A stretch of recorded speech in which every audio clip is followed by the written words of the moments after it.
Bin Masood అంటున్నారు. ఏమంటారంటే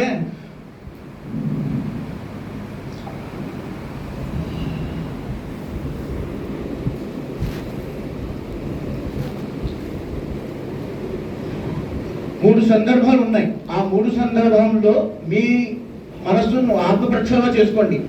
ఈ మూడు సందర్భాల్లో మీరు మీరు మీ మనస్సును ఆత్మప్రక్షాళన చేసుకోండి. ఎందుకంటే మనిషి ఎప్పుడుని ఆత్మప్రక్షాళన చేసుకుంటే తన జీవితం సుఖంగా ఉంటుందన్నమాట. ఆ యొక్క విషయాలు మూడు సందర్భాలు ఏమిటంటే, ఒకటి ఖురాన్ వినేటప్పుడు, రెండవది ధార్మిక సమావేశాల్లో పాల్గొన్నప్పుడు, మూడు ఏకాంతంగా ఉన్నప్పుడు. ఈ విషయాలు ఎందుకు చెప్పబడిందంటే, ఖురాన్ వినేటప్పుడు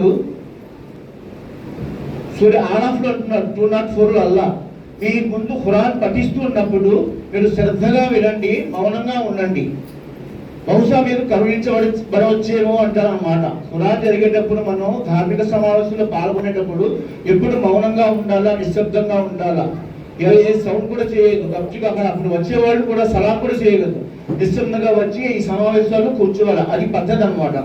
అలాగే ఏకాంతంగా ఉన్నప్పుడు కూడా మనం దేవుని యొక్క సృష్టి యొక్క సౌరశీకరణ చేయాలి.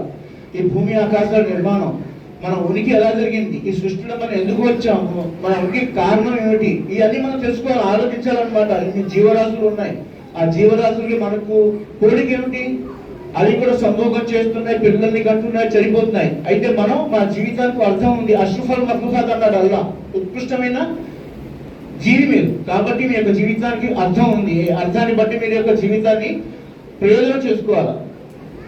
ఇప్పుడు మీకు ఈ మహాప్రస్థురాష్ట్రంలో చెప్పిన ఒక హదీసు, ఈ హదీస్ టైటిల్ ఏంటంటే జీవన సంబంధమైన పంచసూత్రాలు. ఈ పంచసూత్రాలు మన జీవితంలో మనం అన్వయించుకుంటే మన జీవితం శుభాలు ఉరుకుతాయి అన్నమాట, సుఖంగా ఉంటాము.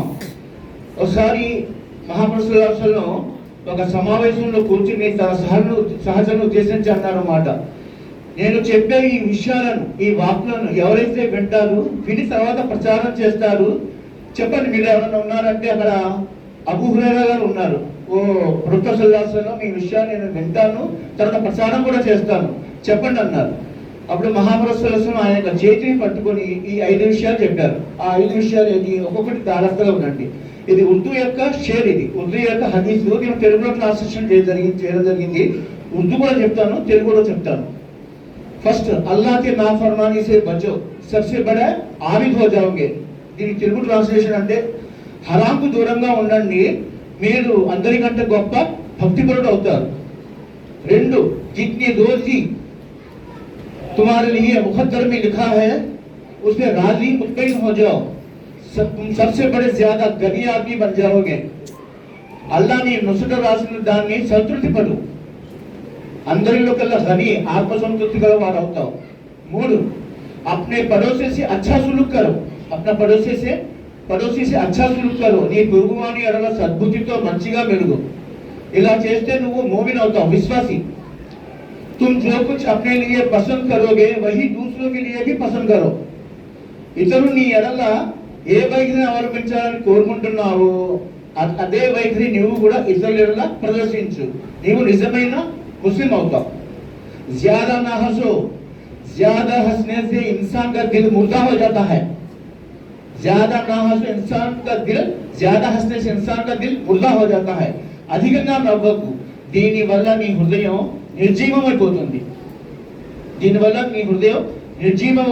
ఇప్పుడు అబూ హురైరా గారి యొక్క సంక్షిప్త పరిచయం చేస్తాను మీకు. అబూ హురైరా అంటే తెలియాలి కదా, అస్హాబే సుఫాలో ఈయన కూడా ఒక సహాబీ. అస్హాబే సుఫా అంటే ప్రస్తుతం మస్జిద్ నబీ పక్కన ఒక అడుగు ఉండేది, అక్కడ ఉండేవారు అనమాట. ఇది అల్లాహ్ ప్రవచనాలు వినడానికి, ఆయన ప్రచారం చేయడానికి వెంటనే యాక్టివ్గా ఉండేవారు. ఈయన కూడా పేదవారు అనమాట, అస్హాబే సుఫాలు. ఈయన అసలు పేరు అబ్దుర్ రెహమాన్.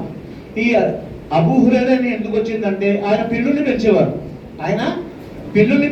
చాలా ప్రేమగా పెంచేవారు అనమాట. ఒక సందర్భంలో మహాప్రస్థులో చూస్తే ఆయన పిల్లలతో ఆడుకుంటున్నారు. అప్పుడు ఆయన ఉద్దేశించారన్నమాట, ఓ అబూ హురైరా అన్నారు.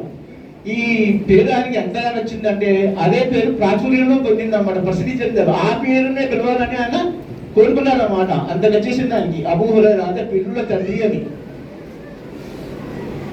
ఈయన మహాపురుషుల యొక్క దైనందిన జీవితం, ప్రతిరోజు జీవితం రోజువారీ చూసేవారు కాబట్టి ఇంకా చాలా అవగాహన ఉండేది. ఈయన హదీసులు కూడా చాలా ఎక్కువ సేకరించారు.